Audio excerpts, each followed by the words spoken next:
My name is Cecilia Del Rio, and I'm 29 years old.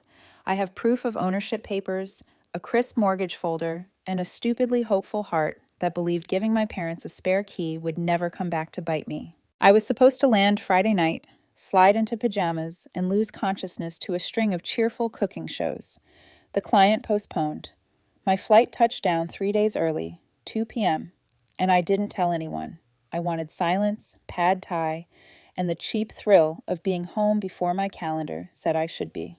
In the garage, my designated spot was already taken by a sun-faded Honda Civic I knew too well. A dent on the rear bumper shaped like a shrug. Vanessa's car, my sister, 27, storm cloud of a person in a sundress. I laughed once, a single dry bark. Coincidence, I told myself. Or she parked on the wrong level while visiting mom and dad upstairs. I've told them a dozen times that the garage signs aren't suggestions. The laugh died when I reached my door. It was open, not just unlocked, propped. A cardboard box wedged under the knob like a smiling dare. "Hello?" I called, that ridiculous, airy tone people use right before a horror movie smash cut.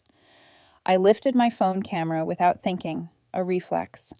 You live alone long enough and you learn to record the feeling of your heartbeat. The hallway was a throat of boxes, labels in a familiar hand, Vanessa's jagged, looping V's.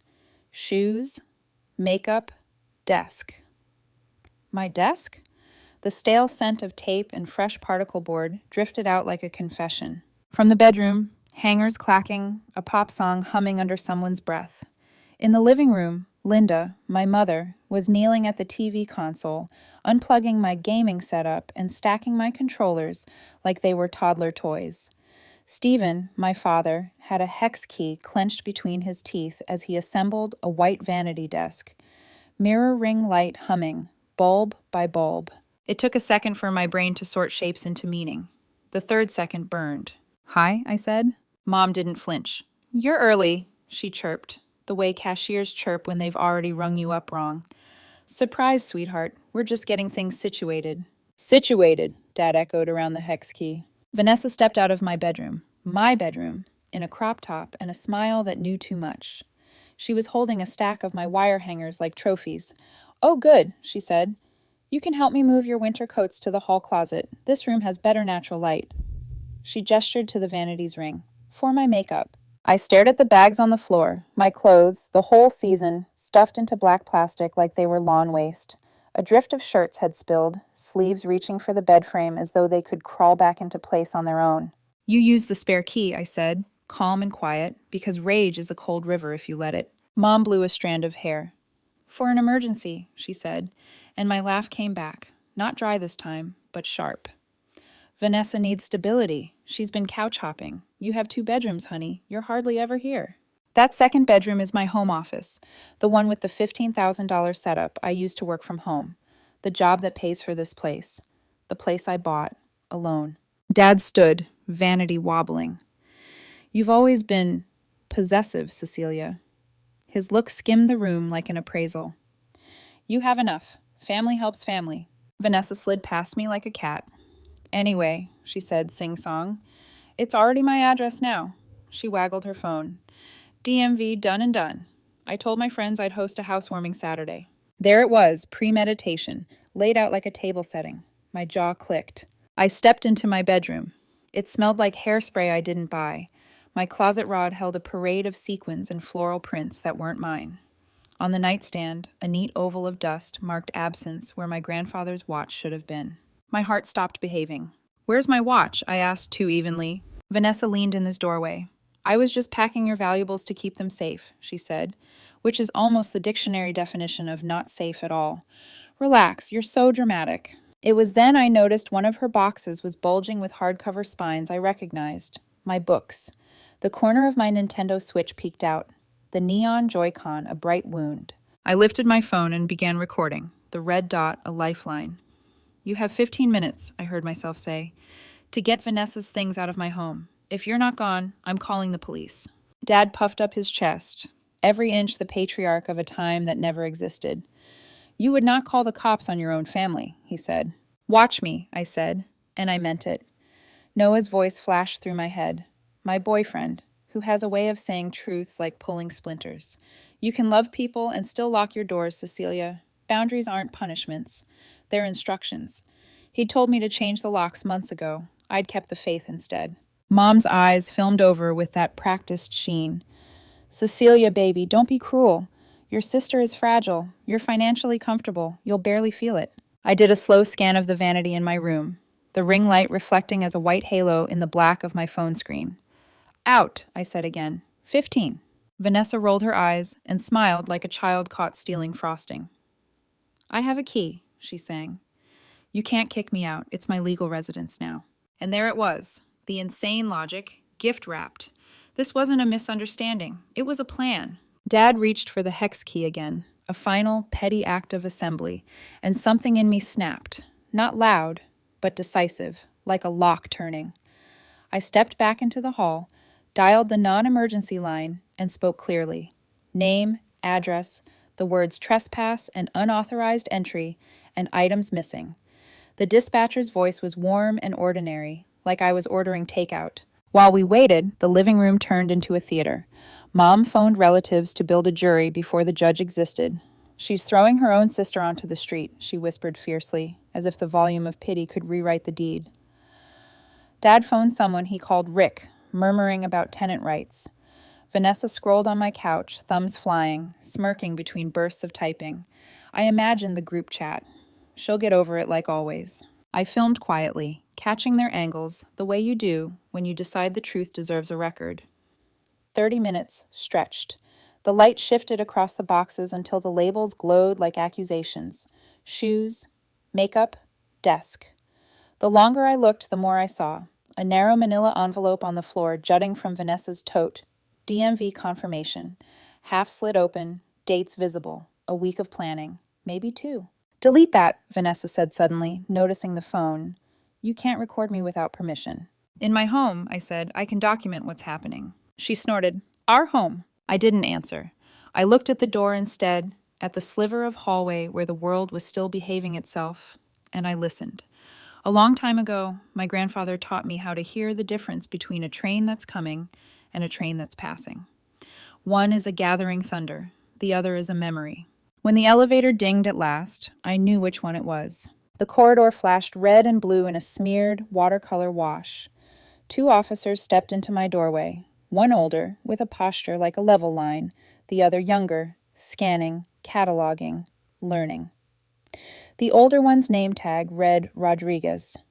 He looked from me to the boxes, to the vanity with the ring light halo, and nothing about his face changed.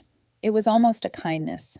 Ms. Del Rio, he asked. Yes, I said, and my voice surprised me by not shaking. Let's talk, he said. Start from the top. Behind me, Vanessa inhaled, rehearsing tears.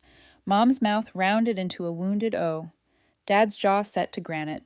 I hit stop on the recording, another start already under my thumb. This, I thought, is the part where we stop pretending. The older officer, Rodriguez, was steady, deliberate, the kind of man who probably saw this scene 100 times a year and still hadn't lost patience for quiet truth. The younger one, Officer Patel, hovered near the doorway, scanning the boxes, the vanity, the piles of my clothes like a crime scene in slow motion. Rodriguez turned to me first. You're the owner of the condo, Ms. Del Rio? Yes, I said, sliding my folder across the counter. Deed, mortgage statements, even the property tax receipt I keep in case someone ever questioned what I built from scratch. Anyone else on the title? No. Did you give them permission to move in? No. The spare key was for emergencies only. This is not an emergency. His eyes flicked to my parents. Sir, ma'am? Dad bristled. We had the key. That's permission enough. Rodriguez sighed softly. Actually, no, it's not. It's called limited consent. You can enter only for the reason given. Anything else, he nodded toward Patel, who filled the silence, is technically trespassing. Mom's voice pitched higher. You're making this sound criminal. This is family. We're helping our daughter. I could feel the tremor starting in my hand and pressed it flat on the counter. You're helping one daughter by robbing another. Vanessa scoffed, twisting a strand of her hair. Oh my God, you're acting like I broke in with a crowbar. You have 2 bedrooms, Cece. You're hardly ever home. What's the big deal? Officer Patel tilted his head. Do you have any kind of lease or written permission to live here, ma'am? No, but... Did your sister tell you you could move in? No, but my parents did. Rodriguez's tone stayed even. That's not how it works. You don't gain residence in someone's home because their relatives say so. The silence stretched until I could hear the hum of my refrigerator, an ordinary domestic sound that suddenly felt foreign. Then Patel picked up one of the boxes stacked by the wall. He rifled gently, then paused. "Ms. Del Rio," he said, "is this your property?" Inside were my hardcover books, my wireless headphones, and the leather case that should have been in my nightstand. Open, empty. I swallowed. "It is." He reached deeper, lifting something wrapped in tissue paper. My grandfather's watch glinted in his palm like a verdict. For a heartbeat, nobody breathed. "I was keeping it safe," Vanessa stammered. "I didn't want it to get lost in all the moving." Rodriguez held up a hand. "That's not how safekeeping works, ma'am." He turned to me again. "Do you wish to press charges?" Mom gasped. "You can't mean she's your sister!" But I'd already answered. Yes. Patel read Vanessa her rights while she shrieked that this was insane, that I was ruining her life over a misunderstanding. She kept repeating, "I live here," her voice cracking under its own false weight. Rodriguez led Dad and Mom toward the door. "You'll have to leave as well," he said evenly. "This key you used was for emergencies. You've been told that continued entry is unwelcome, so from this point forward, it's trespassing." Dad's face went a deep red. "You're siding with her? Over family?" "I'm siding with property law," Rodriguez said. Vanessa fought as Patel cuffed her wrists. "You can't do this. I have rights. This is my legal address." Rodriguez's brow furrowed. "If you changed your DMV address without the owner's consent, that may be another issue entirely." Mom grabbed my arm, nails digging through my sleeve. "Cecilia, please, don't let them take her. You're being cruel." I pulled free. "You took my home apart like it was a dollhouse. You called this kindness?" She started crying, the loud practice kind that had always turned arguments in her favor, but the officers were unmoved. As they guided Vanessa out, Dad glared at me. "You're dead to us. You hear me? No real daughter would humiliate her family like this." Mom's last words at the threshold were quieter, but they stung worse. "You'll regret this. We'll make sure everyone knows what kind of person you really are." The door closed behind them, and the silence afterward was deafening. Only the faint static of the police radio lingered for a few seconds, then faded as the elevator doors shut. I exhaled a sound that wasn't quite laughter, more like release, raw, unfamiliar, trembling. The condo was a disaster. Vanity half assembled, my belongings scattered, police footprints on the hardwood. But for the first time in hours, the air felt mine again. Rodriguez returned briefly, handed me a yellow slip. "Here's the incident number. File for a restraining order first thing tomorrow. Also, call a locksmith tonight. Don't wait." "Thank you," I said, my voice rough. He nodded once, kind eyes softening. "Family doesn't excuse trespass. You did the right thing." After he left, I sat on the couch, my couch, and stared at the wall where my TV used to be. The holes in the drywall looked like punctuation marks to a sentence I hadn't finished writing. My phone buzzed nonstop. 17 missed calls. Linda, Stephen, aunts, cousins.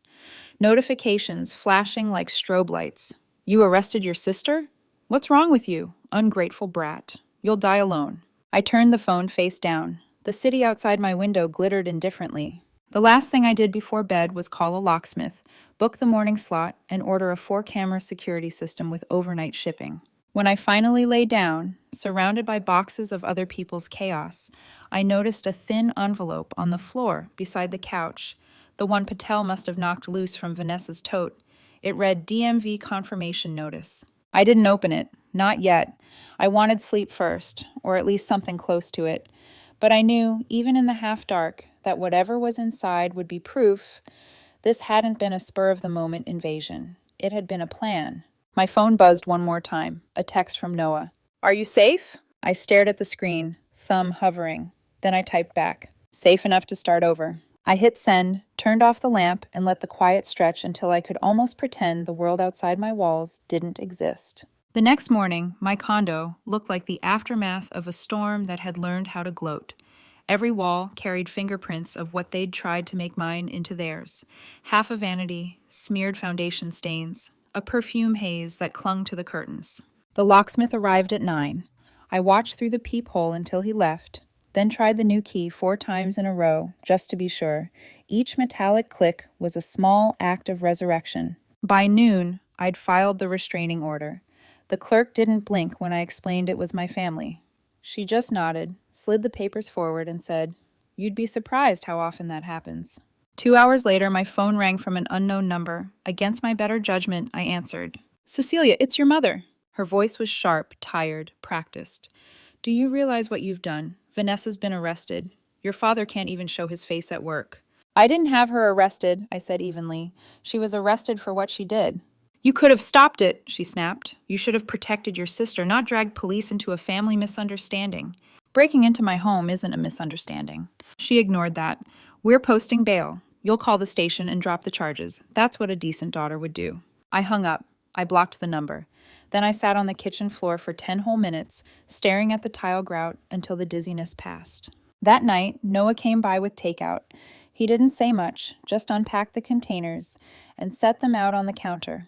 When I told him everything, from the trespass to the arrest, he only said, "You finally did what they never thought you would. You stopped apologizing." I didn't know whether to laugh or cry, so I did both. 3 days later, my building's security called. Vanessa had been released on bail, courtesies of my parents. "We flagged her," the guard said. "If she tries to enter, we'll call the police immediately." It should have comforted me, but instead it hollowed me out. Because if I knew my sister, she wouldn't stop at doors. The next Monday, the temporary restraining order was granted. I signed every line with steady hands.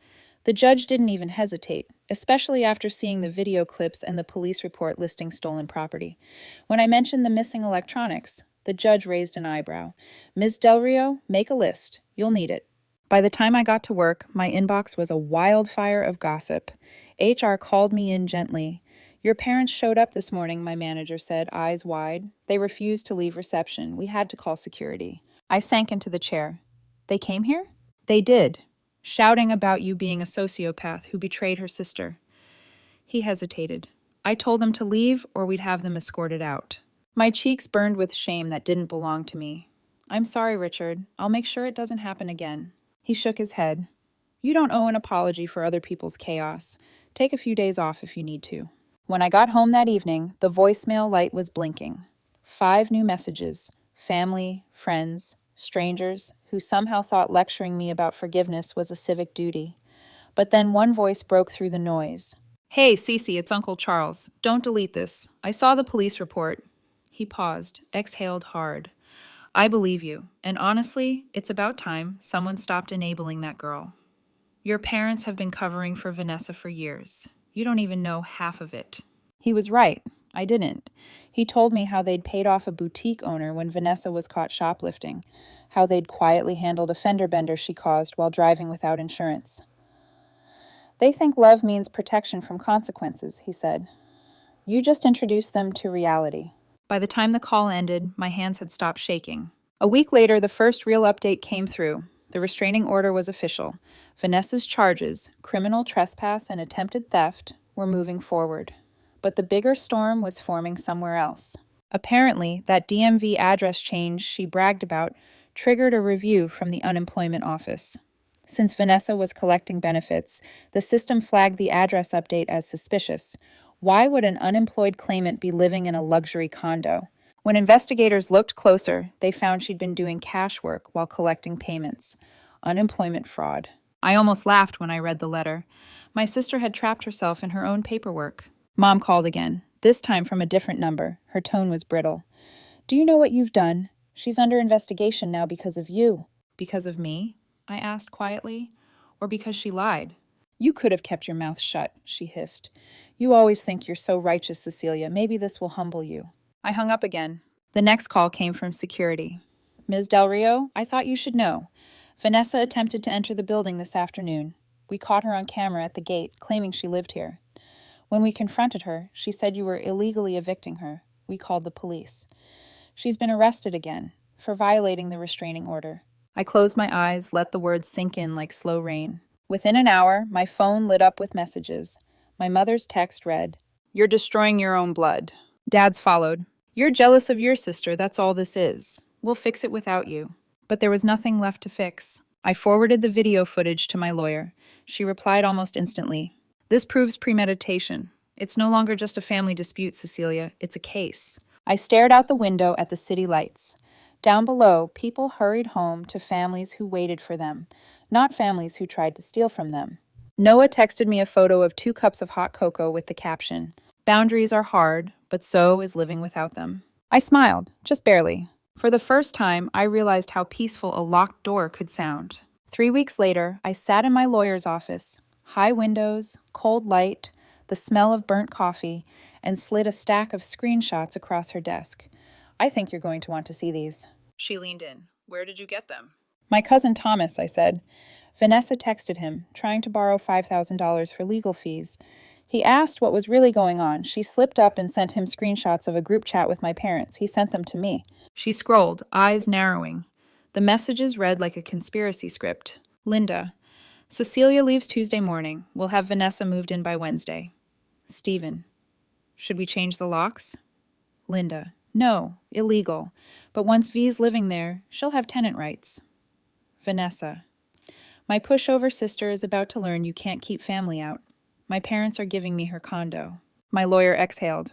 "Well, that's premeditation in writing." She clicked her pen. "This just made your civil suit airtight." I hadn't planned to sue, not originally, but after seeing how coordinated it all was, how calculated, something in me hardened.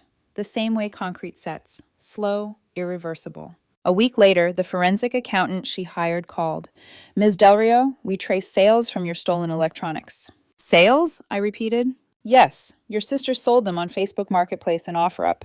We even found the listings. Photos were taken in your apartment." He sent the images, my monitor, my microphone, my gaming console, all framed by the wallpaper I'd picked out myself. One buyer had even kept the receipts. That was enough to elevate the theft to grand theft, a felony. I forwarded everything to the police and watched as the story that had started in my living room turned into a headline in my mind. Family heist gone wrong. The next domino fell when my building's HOA president, Robert Chine, called. "Cecilia, we had an incident," he said, carefully professional. "Last Saturday night, a group of people showed up at the gate asking for Vanessa's housewarming. They claimed she'd invited them to celebrate her new condo." I felt my stomach twist. She didn't cancel it? Apparently not. We turned them away and added their names to the do not admit list. But they were confused. One guy even said Vanessa told them she inherited the unit from a relative who'd passed away. I almost laughed, except it came out like a sob. "Inherited," I whispered. "From a dead relative." "She's escalating," Robert said. "We're upgrading the gate codes this week." Meanwhile, my parents' social world began to crumble. Word had spread through the family grapevine.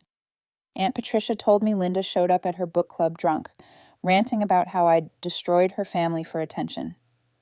My father got into a shouting match at his golf club after someone joked about tenant rights. They were slowly being exiled from their own circles, not because of me, but because truth travels quieter and faster than gossip when it's got receipts. Vanessa's mugshot hit a local crime page on Facebook. Someone from her old high school recognized her. Then another person commented that Vanessa had scammed them out of $200 for concert tickets. More people chimed in. It spiraled into a thread of people sharing Vanessa stories, small thefts, lies, schemes. The public humiliation my parents feared most found them anyway. I thought that would be the end, but life has a sense of irony. A notification pinged on my phone, a message request on Instagram from Sabrina, Noah's ex. "Wow, can't believe you had your sister arrested. Kinda scary how controlling you are. Noah deserves better." My first instinct was to block her, but instead I showed Noah. He read it, then laughed softly. "She's fishing, Cece. Don't take the bait." He set the phone down, looked me in the eye. "You stood up to your parents. You didn't do that to impress anyone. You did it to survive. Don't let their noise or hers make you question that." I hadn't realized until then that I was still waiting for someone to tell me I wasn't crazy. 2 days later, my lawyer called again. The judge scheduled mediation for the civil suit, but honestly, there's not much to mediate. With those texts and sale records, your case is rock solid. "What happens next?" I asked. "We'll seek damages, property loss, emotional distress, security system costs, legal fees. Probably around 30,000, maybe more." I nodded slowly. "Good." Then she added, voice lowering, "One more thing.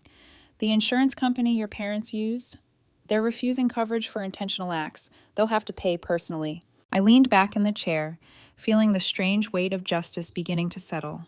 It didn't feel like victory. It felt like air after being underwater too long. Later that night, I walked through my apartment, now fully restored. New curtains, replaced electronics, fresh coat of paint. Every corner was proof of reclamation. My phone buzzed again. Another message, this time from an unknown number. You'll never understand what you've done to your own family. Hope you're proud of yourself. No signature, but I knew the cadence. It was Dad. I didn't reply. Instead, I opened my notes app and started typing everything I'd learned these past few months. Every lie, every manipulation, every choice that led to peace. A personal record. At the bottom of the list, I wrote, "Boundaries are not walls. They're doors with locks that you get to hold the keys to." Then I saved the note and locked my phone. I thought I was done, but fate wasn't finished yet. Because 3 days later, a thick envelope arrived from the court clerk. Inside were subpoenas and copies of all the text messages retrieved from their phone records, proof my parents had helped plan the takeover. On the last page, a familiar quote caught my eye. "Vanessa, my pushover sister will get over it like always." I laughed, quiet and bitter, tracing the sentence with my thumb. Not this time. 3 months later, the story that began with an unlocked door ended in a courtroom that smelled faintly of lemon polish and paper dust. Vanessa sat 2 tables away, wrists bare where handcuffs had once marked her skin. She wore club clothes again, tight, sequined, utterly inappropriate. Mom dabbed her eyes beside her like it was an audition. Dad stared straight ahead, jaw locked. When the judge entered, everyone rose. The air went taut, humming with the sound of outcomes. Vanessa's public defender whispered something, but she barely listened. I could tell. I'd spent a lifetime watching her pretend rules didn't apply to her. The prosecutor listed the charges: trespass, theft, violation of a restraining order, and, separately, the unemployment fraud. The evidence spoke for itself. Security footage, bank records, marketplace listings, and the text thread that read like a blueprint for betrayal. Then the judge asked the question that ended everything. "Ms. Del Rio, do you have anything you'd like to say to the court?" Vanessa stood, chin high.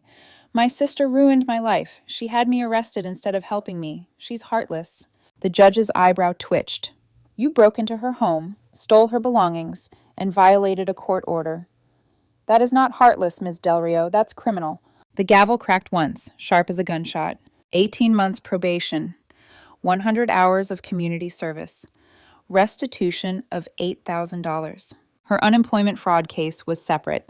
$15,000 to repay the state and another year of probation. She gasped. Mom sobbed louder. Dad muttered something about injustice under his breath. But I felt nothing, just quiet. The civil case came next. My lawyer barely spoke 10 minutes before the judge issued the ruling. $42,000 in damages for stolen property, emotional distress, security installation, and legal fees. Linda and Stephen's faces fell at the same time, like synchronized collapse. Their lawyer didn't even argue. He'd already warned them the evidence was ironclad. Afterward, they cornered me in the courthouse hallway. Mom's mascara was smeared. "You're destroying your parents' lives," she hissed. "We gave you everything." "You gave me guilt," I said quietly, "and you tried to take everything else." Dad's hands shook. "You'll regret this. Family is all you have." I looked at them both, the strangers who shared my last name, and said, "Then I'm glad I have less than I thought." Weeks passed. They took out a second mortgage to pay the judgment. Dad postponed retirement indefinitely. Mom picked up part-time work at a grocery store.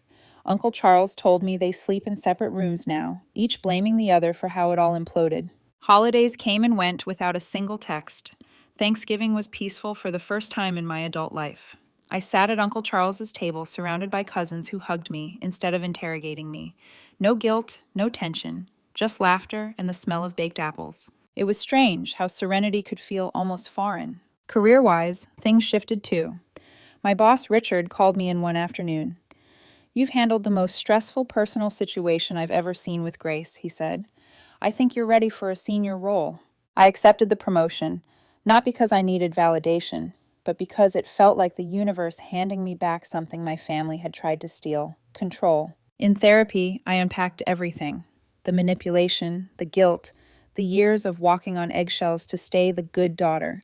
My therapist said, "What you experienced wasn't love. It was dependency dressed as devotion." She was right. A month later, another letter arrived, handwritten this time. It was from Vanessa.